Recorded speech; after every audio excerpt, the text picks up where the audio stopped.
round, scarred hands, he pulled his dirty, short, straight hair away from his half-open eyes. Usually, his eyes were bright, but he was tired.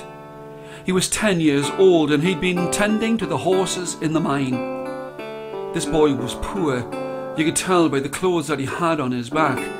But he always liked to keep a broad smile on his face, even if it was caked with dirt.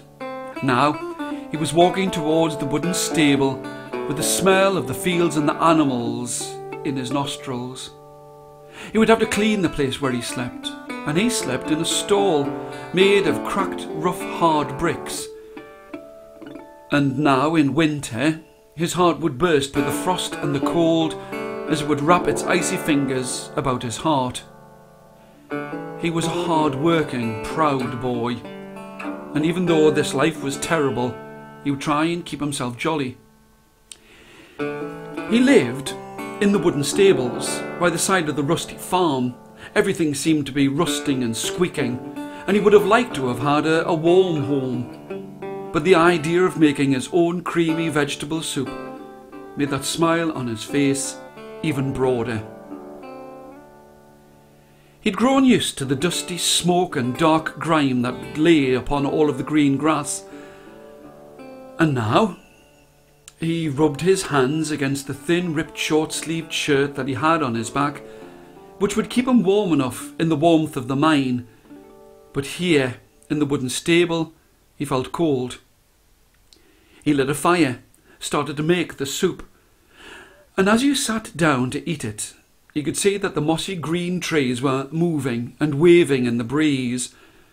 But just as he was about to eat some of his soup, there was a rush of disgusting air, and he knew that the ancient smooth rocks below his feet in the mine were going one against the other, and that the roofs were caving in the mine.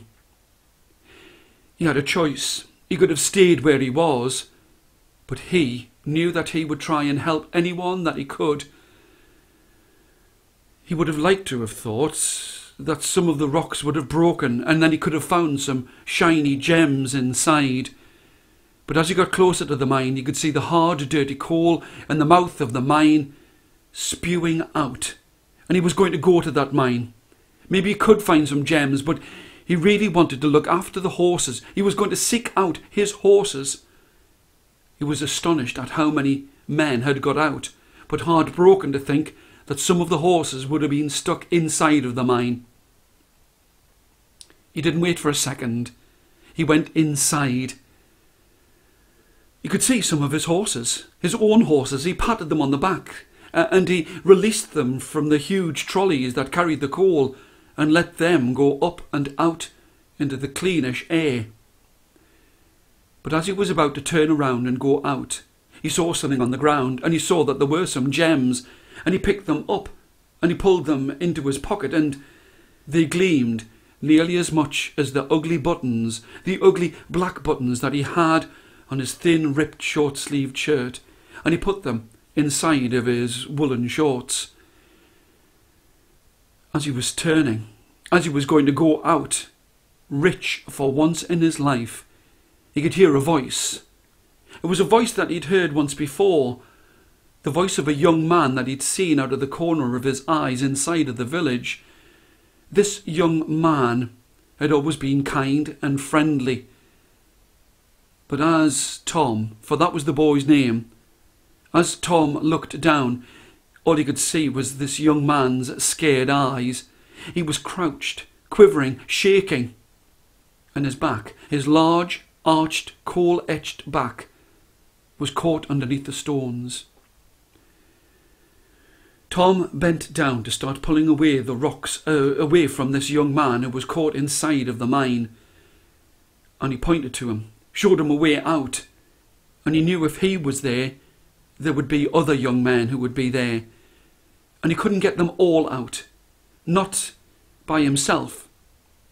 But if he could get the woven wooden trolleys filled with the wounded young men, he could get some of his horses to pull them out. He braced his feet, his large flat boots, against the stones and started to pull away at the rocks. He pulled and tore at the rocks, and he could see that there were other men, and he helped them. He helped them to get into the woven wooden trolleys. And the horses, well, they knew their own way out.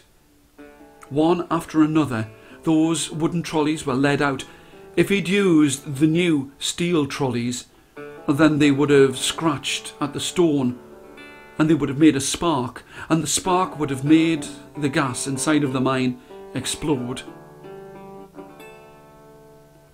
The next morning, on a cold, breezy winter's dawn, the tension froze the blood and the heart of everyone.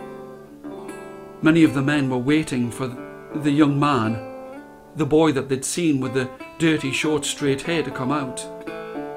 It was a diabolical sight, as if the devil himself had trodden on all of the buildings. There were broken scatters of hard, smooth bricks, battered, splintered, smooth black wood like bones that stuck out of the ground where once the mine buildings had been. It was only when somebody looked inside of one of the old wooden trolleys that they saw something glittering, gleaming. It wasn't a gem. It was an ugly black button. And that was all that was found of that boy. All that was found of the boy with a smile on his face, who was grateful for his own life and who would help anyone to get free of the mine.